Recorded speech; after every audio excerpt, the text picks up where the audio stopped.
We confirmed the song from the Weaving Girl star. After responding to the signal, we all went mad. We used network cables and our own flesh and blood to weave a cocoon in the server cabinet. The last message left on the wall was, "Do not answer that song." The 7th day of the 7th lunar month. The sky was clear. Ancient calendars stated it was auspicious for marriages, but unlucky for long journeys. My job was to sift through cosmic debris. I sat in the data monitoring center, surrounded by dozens of screens displaying signals from deep space, surging like a waterfall. 99.9% were meaningless noise from dying celestial bodies, or simply equipment malfunctions. I needed to unearth that 0.1% of potentially useful information from the pile of junk, a soul-crushingly tedious task. Levi, what are you spacing out about? Mr. Zhang nudged me with his elbow. Look at the data. Today's a special day. I snapped back. Oh, a special day because it's Chillify festival.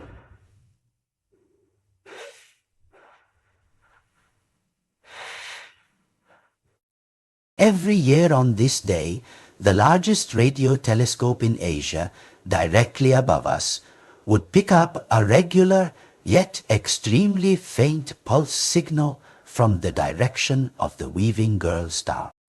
No one knew what it was. The official explanation was periodic gravitational disturbances from specific celestial bodies. Internally, all the old-timers would warn newcomers, "Don't mind that song," they'd say. And there was something even stranger, completely contradicting the mythical legend. In reality, every Chillify, all magpies worldwide would become unusually silent. They'd hide in their nests, neither flying nor singing, as if evading something. There was never any bridge building. "It's here," Mr. Zhang pointed to the main screen, his voice slightly strained. Amidst the cascading data, a curve appeared, one that shouldn't exist. Smooth, regular, carrying a certain sense of life. It was like the heartbeat of all things in slumber. I stared at the curve, my own heart contracting with its frequency. Beat by beat, the internal phone on my desk rang. The red indicator light flashed frantically. It was Professor Zhou's private line from the top floor. I took a deep breath and pressed the speaker button. "Levi." Professor Zhou's voice blared, sharp and urgent, from the earpiece. "Professor, it's me." The signals arrived. His voice was devoid of any superfluous emotion, only command. "As soon as it arrives, follow the confidentiality agreement. Immediately block all related frequency bands." He paused, lowering his voice even further, as if afraid something might overhear. "Do not record waveform details. Only the event. Do you understand?" "I understand," I replied. "Repeat it again." "Lock the frequency band. Only record the event." The phone was slammed down violently. The office was eerily silent, save for the hum of the server fans. "Mr. Gerino?" Zhang looked at me, his lips moving silently, but he said nothing, just quietly typed on the console, carrying out Professor Zhou's orders. I stared at the solitary curve on the screen.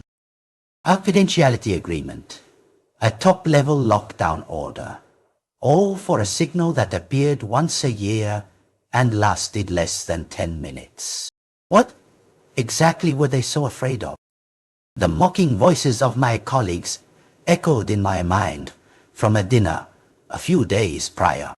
That Lee, he's good at everything, except he's a coward. Tell him to do something, and he does it, just like a robot. Professor Zhao likes his type. Obedient. Obedient. Pan cao. Pan the date. Cho đến để là no there.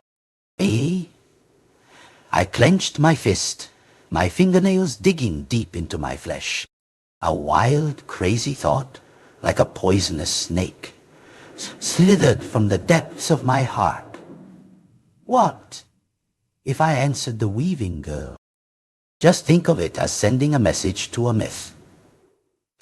Once this thought appeared, it became unstoppable. It scorched my reason, making my blood boil. I glanced at Mr. Zhang. He was buried in data processing, oblivious to me. Silently, I slid my chair to a backup terminal in the corner of the room. This was an emergency backup system with independent signal transmission authority capable of bypassing the firewall Professor Zhou had established. My fingertips hovered over the keyboard, my heart pounding wildly in my chest as if wanting to break my ribs. Just do it.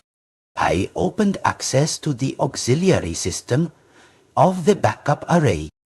I adjusted the signal transmission protocol for maximum directional broadcast power. I typed out a sequence of prime numbers into the code editor. 2, 3, 5, 7, 11, 30. This was the universal language of the cosmos.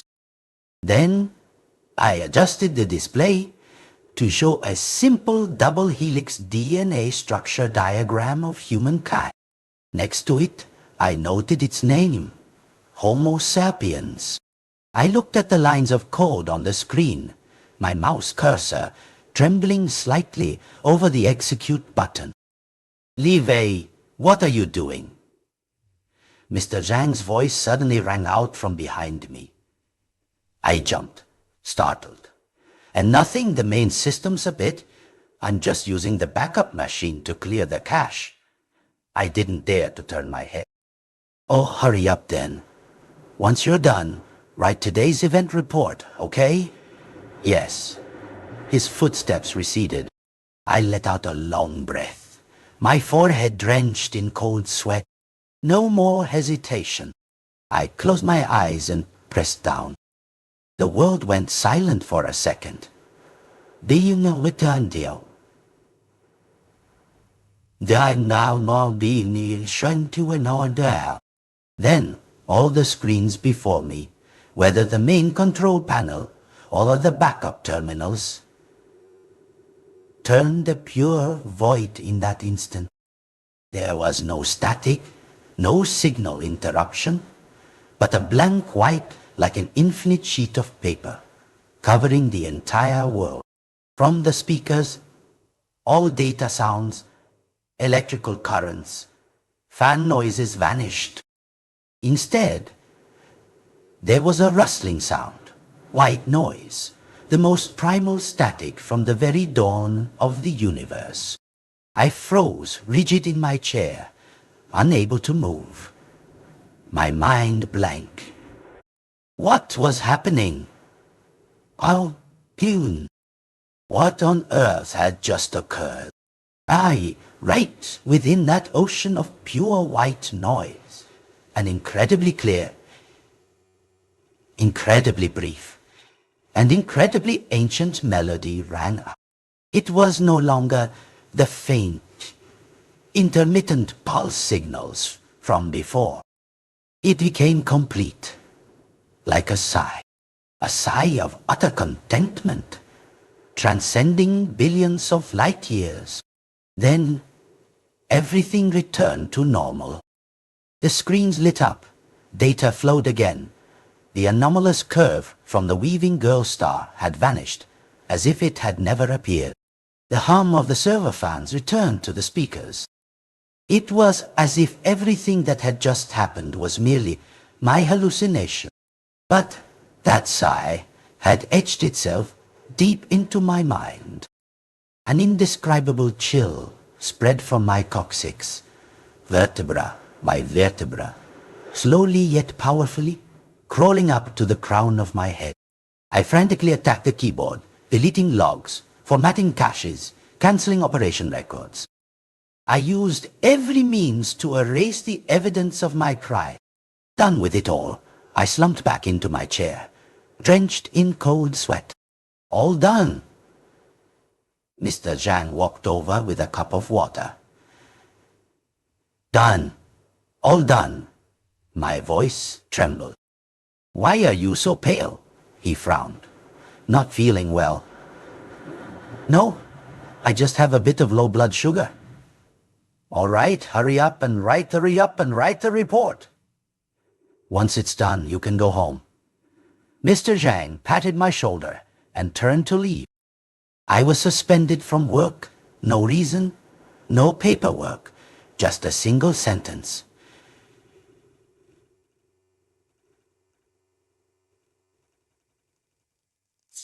Go home and rest for a while. The one who said it was Professor Zhou. He called me to his office on the top floor. That room, which overlooked the entire city, had its lights off today. Outside the floor-to-ceiling glass window, the sky was grey. Professor Zhou stood in the shadows like a silent statue. Sit, he said. I pulled up a chair and sat down, my palms drenched in sweat. He didn't speak, but walked slowly, rhythmically. The sound of his leather shoes tapping on the floor was like a metronome. Levi, he finally said. Yanjin said he. You're a good child. I said nothing. Intelligent, serious, obedient, he continued.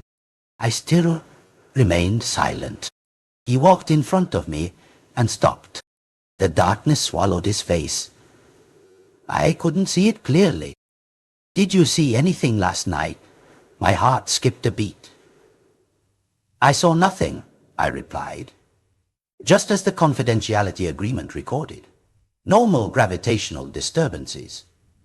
Normal, he repeated, his voice taking on a strange cadence. You also think it was normal? That's what the agreement states. He fell silent.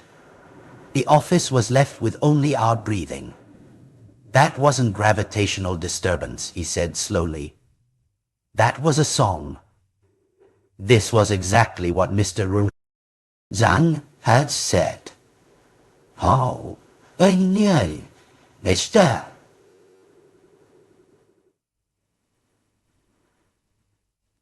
Janok say, Pow. Early. I don't understand, Professor. You will understand. He turned once more to look out the window. Last night in the control room, besides blocking the signal, did you do anything else? Nothing at all, I immediately denied. Really? Really? He didn't press further. The office sank into silence again. This silence was more suffocating than any interrogation. He seemed unfazed, as if merely waiting for me to confess everything.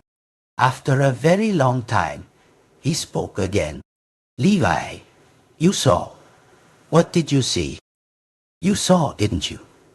His words carried an irresistible rhythm, like an ancient curse. Each word pounded into my head.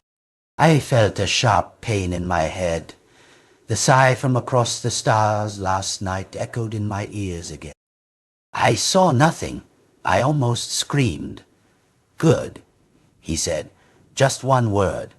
You saw nothing. You know nothing. You cannot know. But go home, rest well, and await further notice.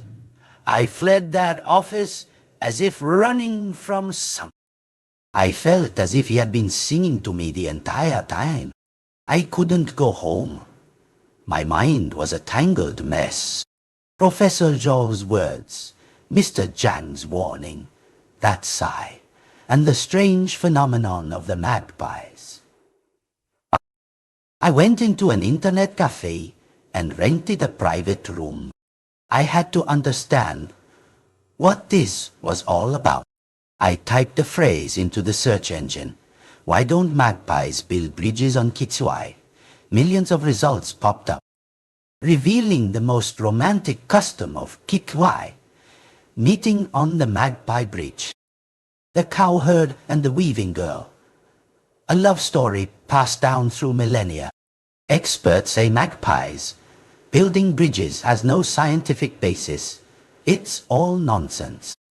Just romantic cliches and pseudoscience repeated endlessly. I flipped through page after page, dozens of them, but none of the results were what I wanted. This wasn't normal. On the internet, any topic should have conflicting opinions. But on this matter, there was only one type of sound, a perfect, unquestioning chorus of praise. I changed my search term, Chillify magpies debunking rumors. Among the search results appeared a forum post from several years ago.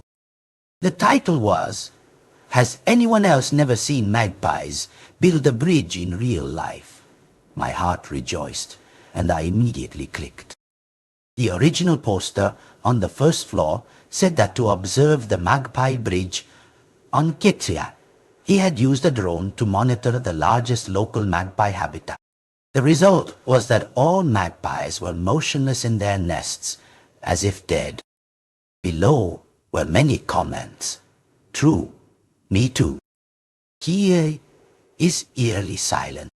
My hometown is in the countryside. People say looking at magpies on Chillify will blind you. This is a hoax, a fabricated fairy tale. Be careful. You up there if you talk about this, your account might get locked. This is it. I found it. Excited, I scrolled down, wanting to see more comments. But as I reached the very bottom of the scroll bar, ready to click to the next page, the website refreshed. On the screen appeared a message. Sorry, the page you accessed does not exist. The post has been deleted. I didn't believe it. I went back to the previous page. Clicked again.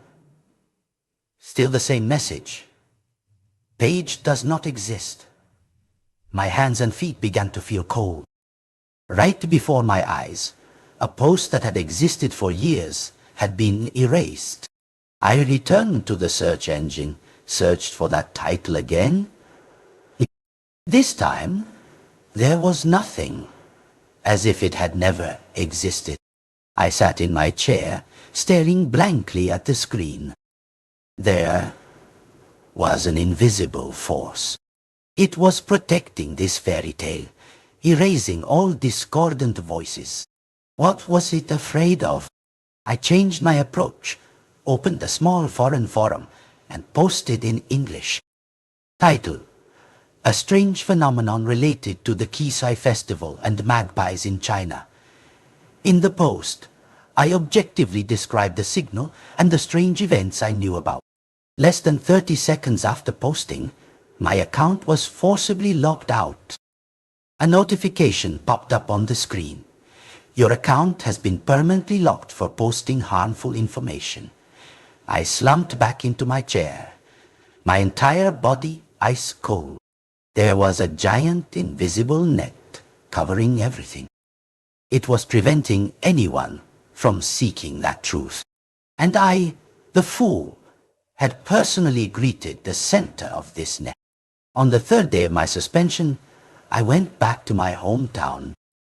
It was an old house, decades old, left vacant since my grandmother passed away. I needed a quiet place. And I also needed to find a few things. My grandmother, she used to be a researcher at the National Observatory. Her belongings, besides a few boxes of books, were mostly her work diaries. 3 large boxes full. I pulled the boxes into the living room and flipped through them one by one. The diaries all had the same style. Cowhide paper covers, embossed with the observatory's logo. Inside was my grandmother's elegant and neat handwriting. Most were dry observation data, coordinates of celestial bodies, spectral analyses, and complex computational formulas.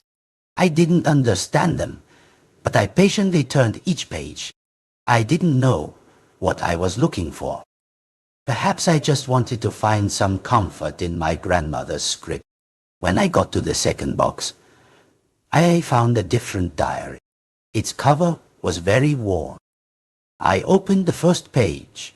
The date was August 20th, 1985. The 7th day of the 7th lunar month. On that page, there was no complex data. Only a single line. Weaving Girl Star received regular pulse signal. Suspected intelligent life form. My breath hitched. I continued to flip through. From 1985, every year on Kichwi, my grandmother dedicated an entire page to record the signal from the Weaving Girl Star. Her notes were far more detailed than the company's confidentiality agreement. Waveform diagrams, frequency, intensity, duration. Next to the 1990 entry, she added a note in red pen. It is singing. In the 1995 entry, she wrote, the song is getting clearer. It's approaching. Or, in other words, Ayi are approaching. Vit. In the 2005 entry, her handwriting began to become shaky, filled with unease. They decided to call them normal gravitational disturbances. The confidentiality agreement was established. They are lying. They are afraid. I am also afraid. I flipped through page after page, feeling as though I was following in my grandmother's footsteps, steadily advancing towards that chilling truth. Finally, I reached the last page of the diary. The page was blank, but at the very bottom, my grandmother, with a hand nearly devoid of strength, wrote a warning in blood-red script, as if written with blood. If the Weaving Girl does not cross, all beings are safe.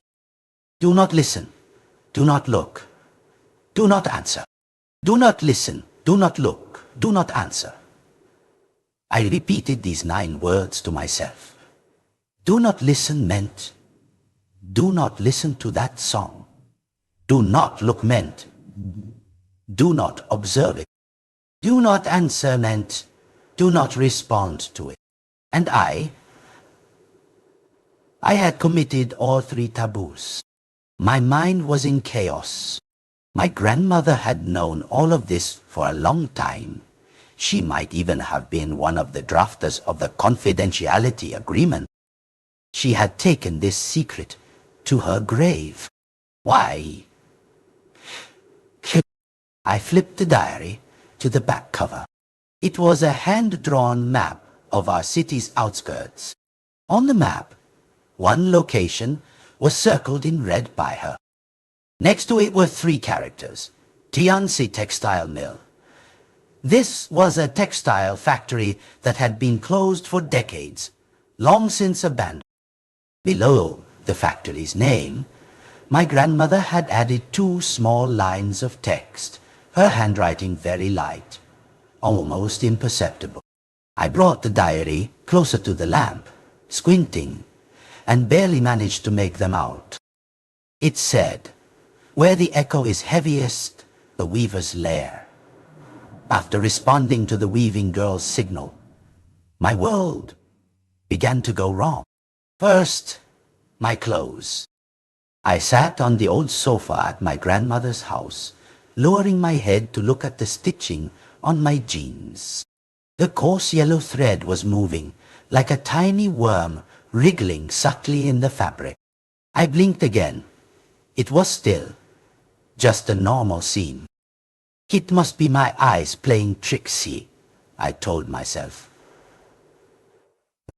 I got up, went to the kitchen, and made myself a bowl of instant noodles. Hot water poured down, and the noodles in the bowl expanded. Each white, curly strand of noodle was also moving. They weren't noodles. They were countless plump, white maggots, agonizingly coiling and stretching in the hot soup. My stomach violently cramped. I rushed to the sink, dumping the entire bowl of noodles down. Watching the maggots get washed down the drain, my heart pounded. It's a hallucination. It must be a hallucination. I haven't slept enough. Too much pressure. I need to go for a walk.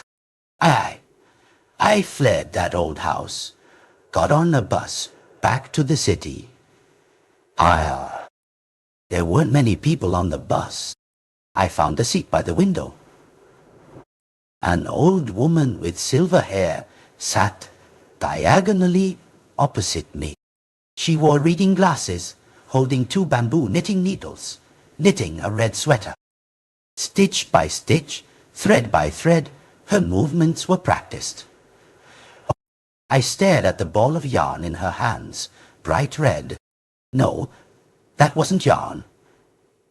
It was a type of flesh fiber, blood vessels, nerves, muscle tissues, stretched and twisted into a strand. Those 2 bamboo needles weren't bamboo either. They were 2 yellowish, jointed human bones. The old woman looked up and smiled at me. Her teeth were sewing needles. She lowered her head and continued knitting. Her fingers skillfully picked at the slimy blood and flesh threads, piercing and looping them together. The sweater began to take shape. I could see it subtly twitching, like a living, dissected heart. I couldn't hold it back anymore. I covered my mouth, letting out dry heaves. Everyone on the bus looked at me, their gazes very strange. I dared not look at the old woman anymore. I rushed to the bus door, frantically pressing the stop bell. The bus hadn't reached the stop yet. The driver irritably yelled, "What are you doing? It's not the stop yet. I want to get off. Open the door." I was practically screaming. The bus stopped. As the door opened, I tumbled and crawled out. I vomited for a long time by the roadside, until there was nothing left in my stomach but bile. I looked up. The bus had already driven far away. Through the bus window, I saw the old woman still smiling at me. The blood-red offering in her hands had grown larger. I ran back to my grandmother's house, locking myself in the room. I dared not look at anything. Curtain tassels, rug patterns, book pages, everything with fibers terrified me. They were all living things. This world was being woven by countless invisible threads. I rushed to the box of diaries, frantically rummaging through them. There must be other clues. My grandmother must have left something else behind. I dumped all the diaries onto the floor. Examining them one by one, I saw that blood-red warning again. If the weaving girl does not cross, all beings are safe. Do not listen. Do not look. Do not answer. I had both seen and heard, and even responded. I felt like I was going mad. Just as I was on the verge of despair, I discovered a flattened letter tucked into a clasp of one of the oldest diaries. The paper was old and brittle. The handwriting was my grandmother's, but the content wasn't observational notes. It was a hypothesis about the silence of the magpies. The regular frequency signal from the weaving girl star may not be sound waves or electromagnetic waves in essence, but a type of weaving frequency in a higher spatial dimension. This frequency does not affect most species on Earth, but for specific creatures like corvids, especially magpies, it produces a strong negative physiological reaction. Their nervous systems cannot withstand this weaving. Directly facing that frequency will cause their biological structures to rapidly collapse or undergo irreversible malignant mutations. Therefore, their silence is a biological instinct, a fear of a natural predator embedded in their genes. They are not silent. They are hiding, avoiding a weaver from the stars. Que viva. Being saying these two words, I trembled. An incomprehensible silhouette gradually became clear in my mind. A god who uses planets as material, energy as threads to weave the universe. And we are merely a flaw in her creation, a mistake that needs to be corrected or unraveled and rewoven. Professor Zhao, he certainly knows more, and that Tianxi textile mill too. This time, I could no longer run away. I returned to the city, but not to the company, nor to my apartment. I rented the most ordinary car and parked it in the underground parking lot of the company headquarters. I was waiting for Professor Zhao. At 5:00 p.m., he emerged from the elevator precisely on time and got into a black sedan. I started my car, kept my distance, and followed him. His car didn't go home, nor to any commercial area, but headed straight for the outskirts, towards the place circled in red on my grandmother's map, Tianxi Textile Mill. The factory had been abandoned for a long time. The enormous factory complex, like the steel corpse of a monster, lay silently on the horizon. Professor Zhao drove straight in through a dilapidated side gate. I parked my car far away and observed with binoculars. As darkness fell, a few more cars arrived one by one. I recognized the people who stepped out.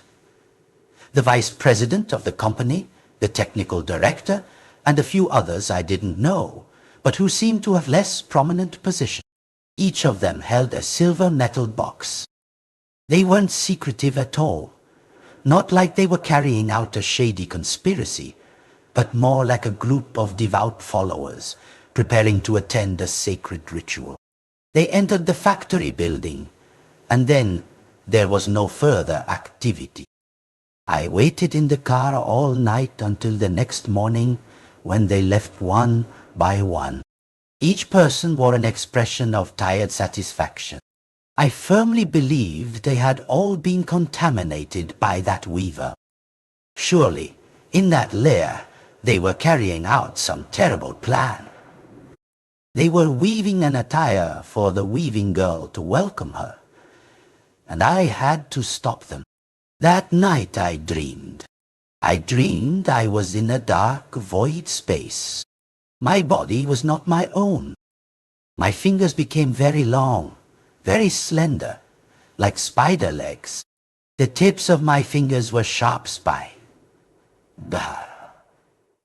I raised my hands, and countless glittering silver threads were drawn from my fingertips.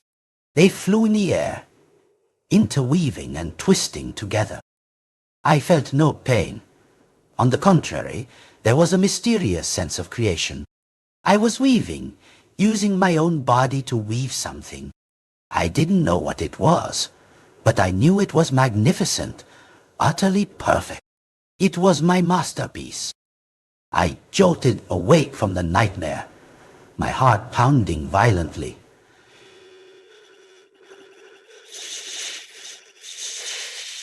My shirt drenched in sweat. I gasped, looking around. I was still in bed at my grandmother's house. Outside the window, the moonlight shone brightly. It was just a dream. I let out a sigh of relief and sat up on the bed. I checked my hands. They were still normal.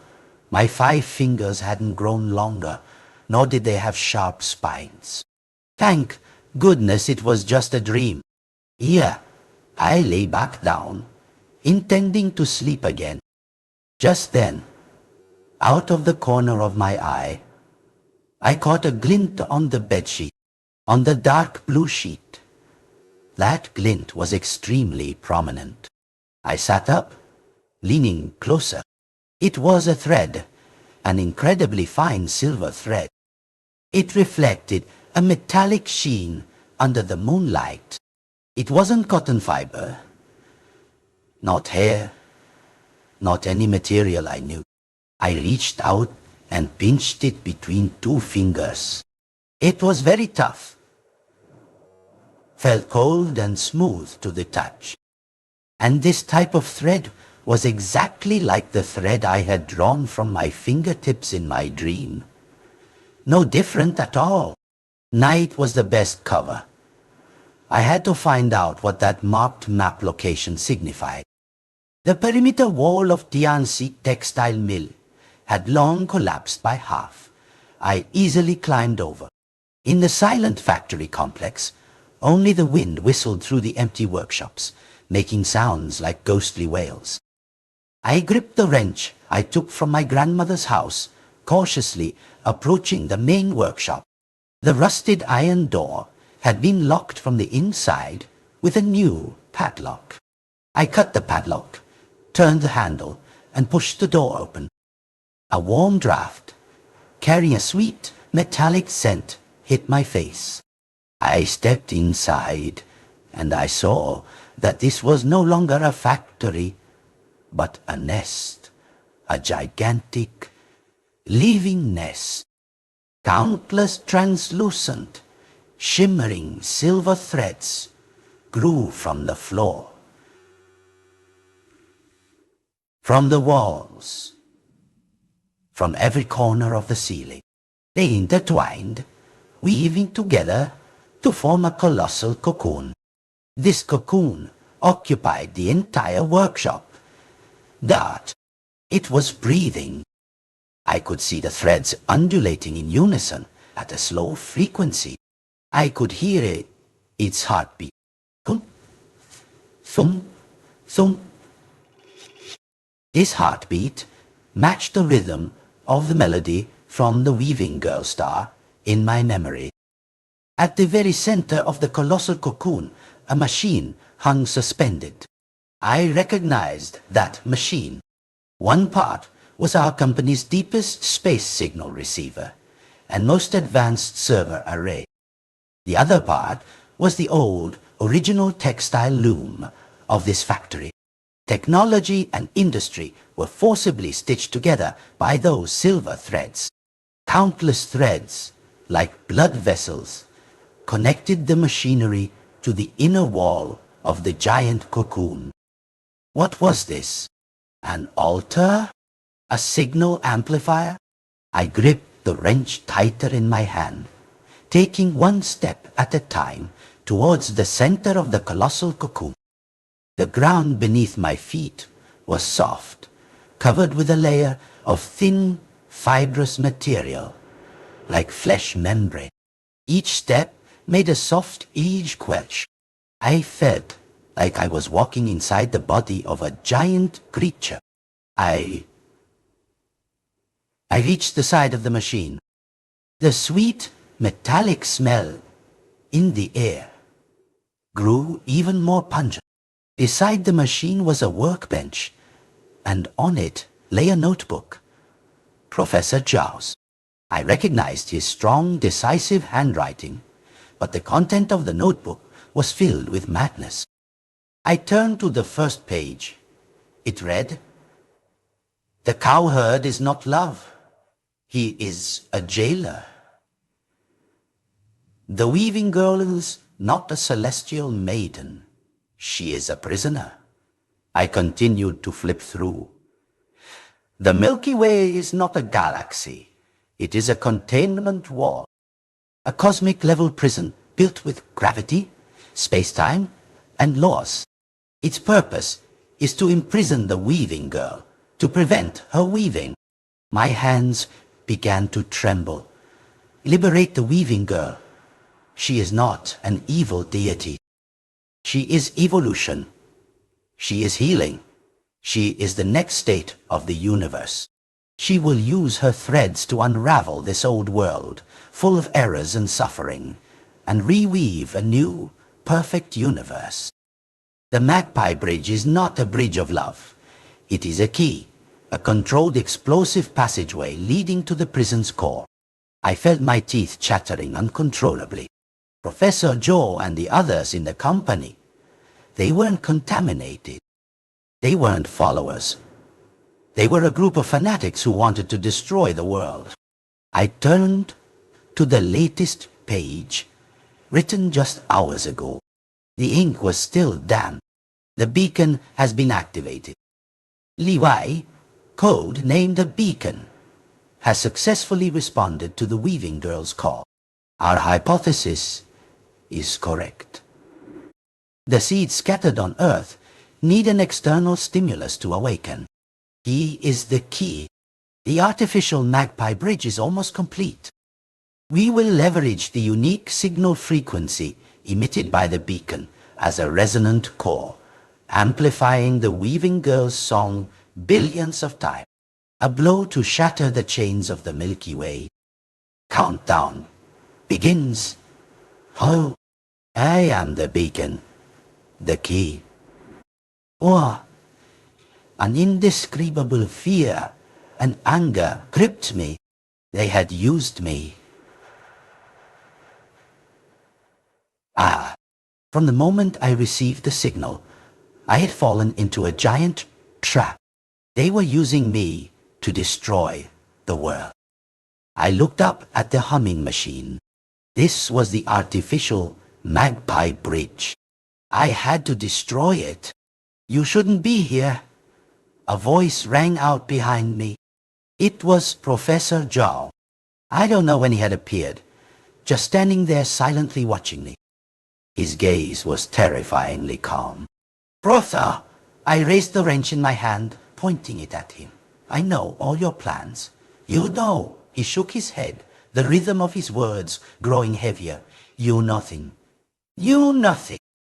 You are merely a seed that has just sprouted, yet to understand the greatness of the sun. Don't come any closer." I took a step back. "You people are mad." "We are not mad." Professor Zhou stepped towards me. "We are pioneers, heralds welcoming a new world. And you, Li Wei, you were supposed to be the most honored among us.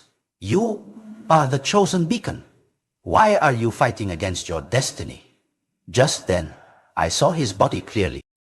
Beneath his white shirt, his skin had turned translucent. Silver threads slowly flowed through his blood vessels, muscles, and bones. He wasn't human. He was a human-shaped cocoon. "Monster!" I screamed, swinging the wrench. "We are rebirth." Professor Zhou's speed was incredibly fast. He merely tilted his body slightly and dodged my attack. Then he raised his right hand. His 5 fingers immediately elongated and sharpened, transforming into 5 cold, gleaming sharp bone blades. No, not bone blades, but 5 highly compressed, hardened threads. He swung his hand at me. I dodged clumsily, the sharp thread blade slicing across my arm, creating a wound. Blood dripped onto the fibrous membrane on the ground, quickly absorbed. See? Professor Zhou's voice carried a hint of fanatical joy.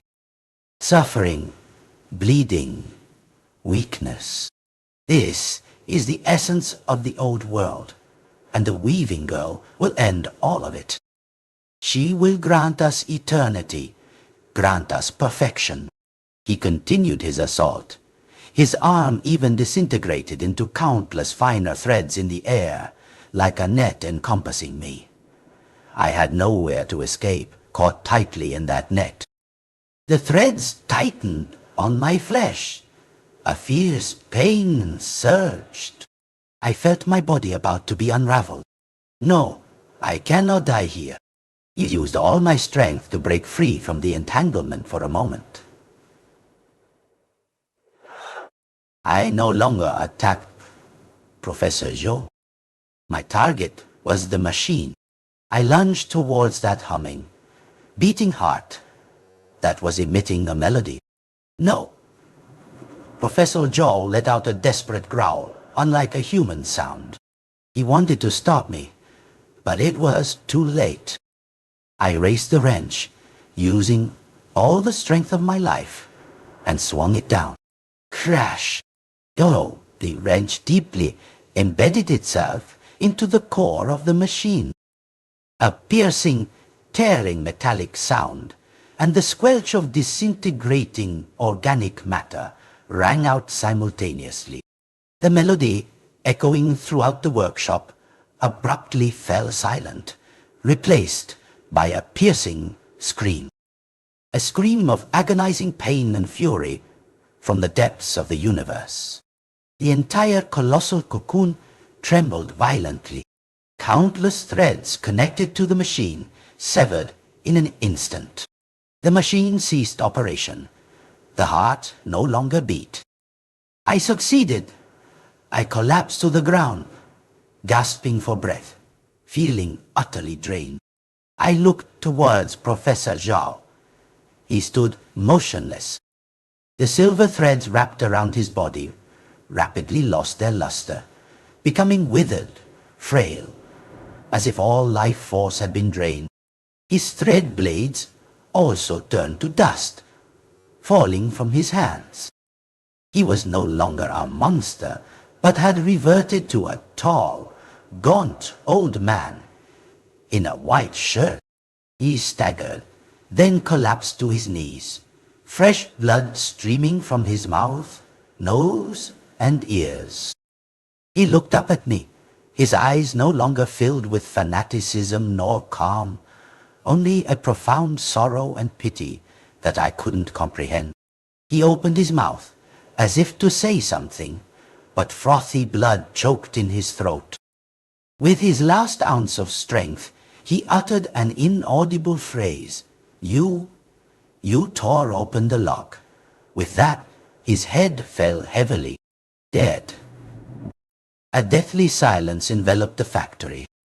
The colossal cocoon, once breathing like a living creature, was also rapidly withering and collapsing. Everything was over. I looked at Professor Zhou's corpse and his incomprehensible, dying words. Lock? What lock? I didn't understand, but I knew I had won. I had averted a disaster. I had saved the world. Everything was over. I burned all the clothes I wore that night. I threw the iron pipe that had saved my life and shattered the world into the river. I went home and submerged myself in the bathroom, showering for 3 hours. I wanted to scrub away that sweet metallic stench, to scrub away Professor Zhou's dying gaze, to scrub away that withered cocoon. The next day, the news reported a gas explosion at an abandoned factory on the city outskirts, caused by an old wiring fault. Several unidentifiable bodies were found at the scene. Professor Zhou, along with a few high-ranking company officials, were listed as missing. The company quickly accepted the investigation's results. Everything was handled cleanly. Plus, lay only she's in the know, and she tell, and everything was handled cleanly. No one spoke of the signal from the weaving girl star anymore, nor of the confidentiality agreement. I returned to my apartment. The world was back to normal. I looked at the wound on my arm. It was healing. I looked at the bustling traffic outside my window. It was all flowing normally. I ordered takeout. Ramen. I looked at the noodles in the bowl. They were just noodles, completely still. I picked up my chopsticks and ate ravenously. Finally, food had taste again. I had succeeded. I had averted an apocalyptic crisis that no one knew about. I was an unsung hero. I tried to tell myself this. But every night, I remembered Professor Zhao's last words. You tore open the lock. Several months quickly passed. I changed jobs, taking the simplest data entry role in a small company, very boring but also very safe. I rarely went out, rarely interacted with others. The memory of that night was like a deep scar. And in my mind, I thought life would continue this way, peacefully, until the Kitsui festival of the new year. On that day, I deliberately took leave and stayed home. I didn't want to engage with anything related to Kitsui. In the evening, I turned on the TV, picked a random movie to watch, hoping to just get through the day. But all the TV programs were interrupted. The screen switched to a live news broadcast. The news anchor's face bore an excitement and agitation I had never seen before. Good evening, dear viewers. We bring you a global live synchronized news report. A strange news item significant enough to be recorded in the annals of human history. Just moments ago, astronomers across multiple time zones worldwide simultaneously observed a magnificent and inexplicable cosmic spectacle. We invite you to view the live images we have gathered from around the world. The screen changed scenes. The night sky over Tokyo, Times Square in New York, the River Thames in London. In the sky of all these footages, a bridge appeared, a glittering bridge spanning the heavens, formed by countless converging points of light. The news anchor's voice trembled.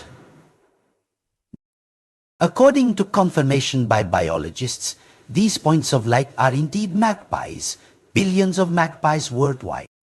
They simultaneously flew into the night sky, using their bodies to form a real magpie bridge. On the screen were the joyous faces of countless people on the ground. They were cheering, embracing, crying. They were celebrating a 1,000-year-old legend that had come true today. A miracle. This is a true miracle. The legend of the cowherd and the weaving girl has been confirmed today. We are not alone. Tonight, the entire world is witnessing the greatest love. I watched the TV, listening to those cheers. My body went cold. My blood seemed to have frozen, ceasing to circulate. They were wrong.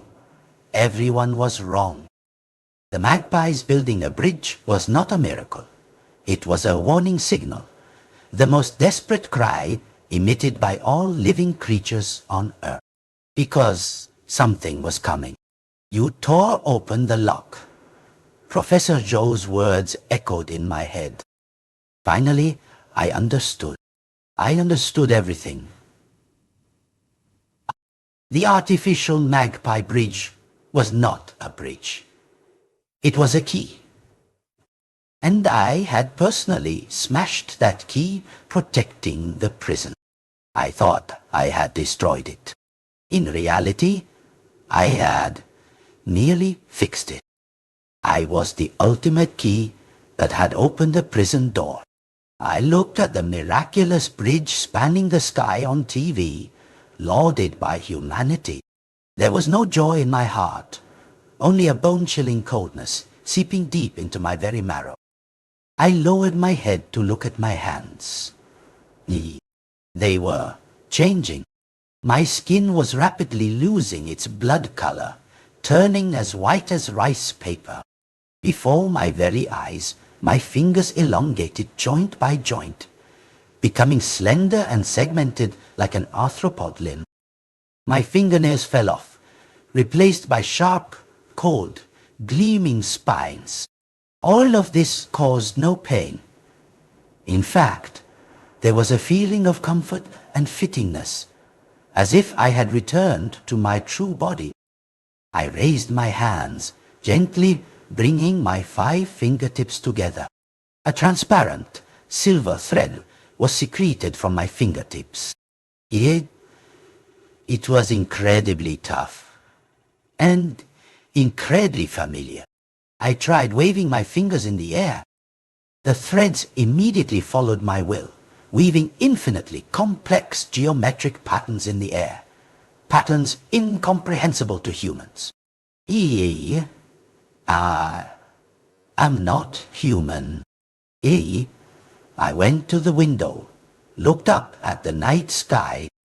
The brilliant Milky Way, once a galactic barrier, had now cracked open in the middle, a gigantic bottomless fissure like a scar that would never heal.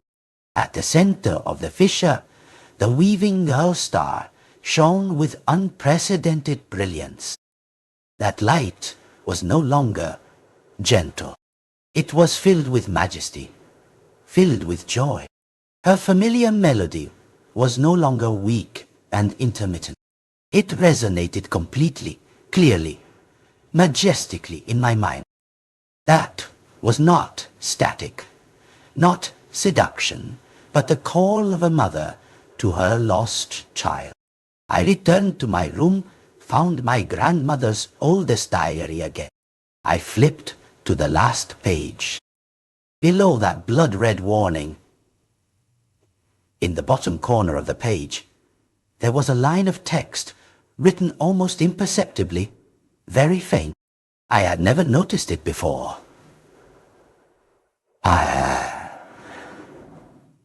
I had never noticed it before, or rather, with human eyes, I couldn't have seen it.